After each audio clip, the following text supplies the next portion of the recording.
Hello guys, welcome to Mark Shrimp Tanks. In today's video we're going to be building another Blue Dream aquarium and it's coming right up.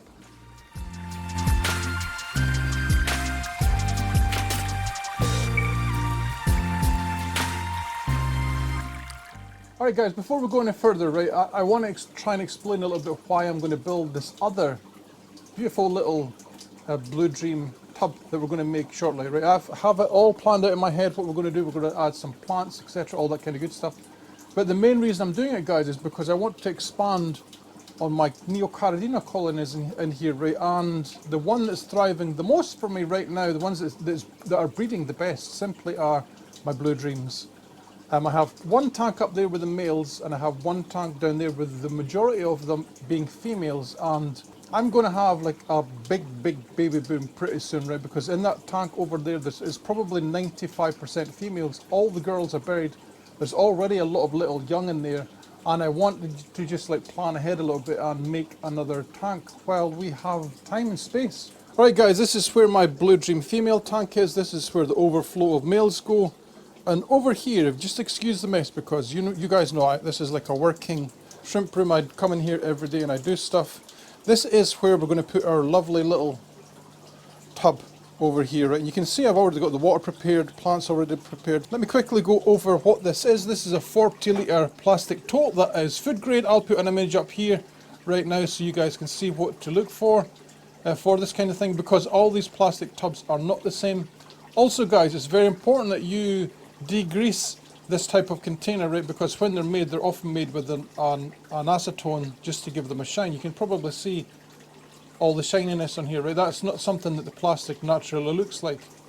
So they add acetone to it. Not all of them do, but to remove the actual acetone residue from it, right, you will need to use some washing up liquid, or you only need a few drops, right? I'll put a picture up here right now of the one that I use, and you need to give it a good wash, right? And this will make your container shrimp safe. We have our sand over here. We have plants. I'm going to go with some Salvinia, and we're going to go with some Java fern here. It's on a piece of wood, which is always nice. We have our water here as well. Some ram's horn snails that I baited onto this little piece of cucumber yesterday.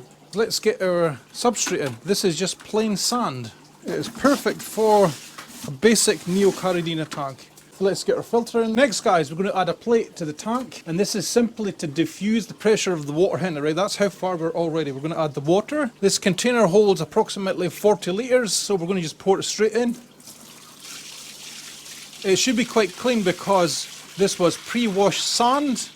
There's the first bucket. Let's get the second one in. You see the advantages of adding a plate to the container. The water stays really clear. And we're going to fill it up to about there. That is perfect. That's 36 litres of water exactly. This container looks much bigger than 36 litres of water. Right? So what we're going to do next, guys, is we're actually going to change out one of these sponge filters for one of the sponges in one of my other tanks. First, guys, what we're going to do here is we're going to squeeze this filter in this container. Right, because this will have lots and lots of beneficial bacteria. It'll be full of junk. You see how dirty that's coming out? Give it a good squeeze. And what this will do, right, it will help seed the tank, and it will help to seed this other sponge filter there. Let's get this one, let's give it a squeeze as well, just to get rid of the air and get it to suck in some of that goodness. Put you on. And let's attach this to the bank now, all the way to the base, pushing against the plastic. Sometimes they work fantastically, sometimes they don't, right guys? And for you guys that are looking from up there, we want this to go clockwise or counterclockwise. Either way is fine.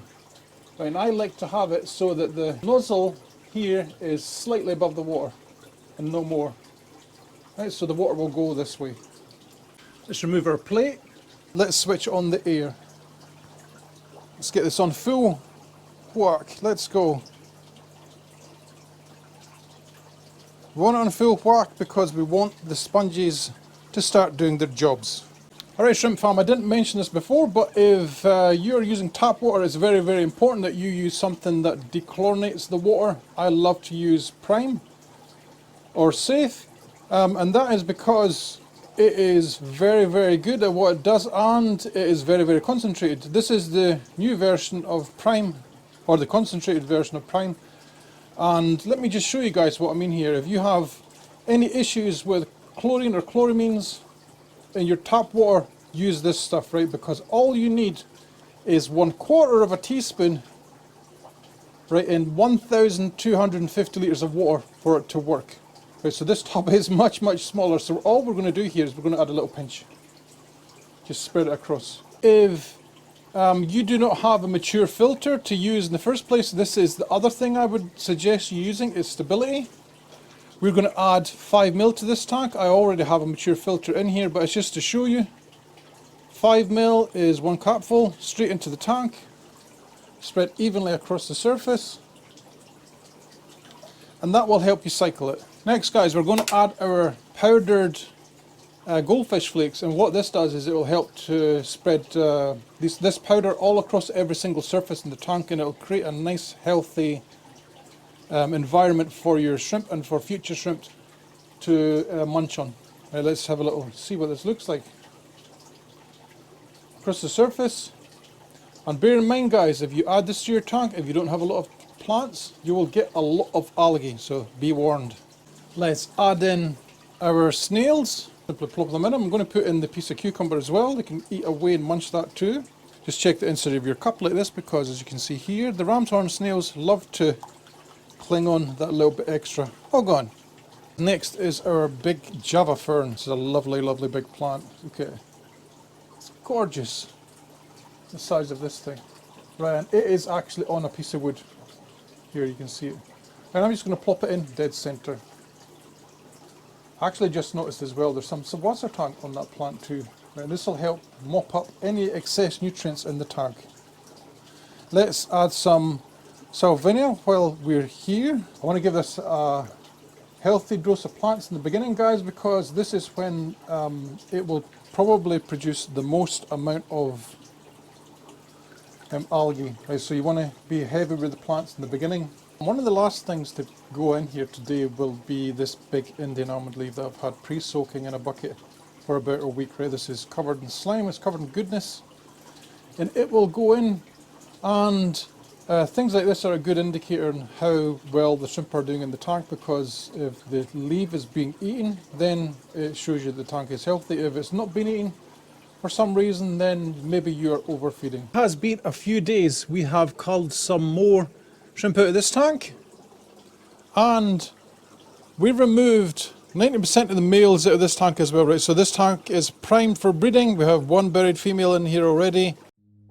Guys, I want to thank you all for watching. If you have enjoyed today's video at all, please leave a like and subscribe, and I'll see you all in the next one. Happy shrimp keeping.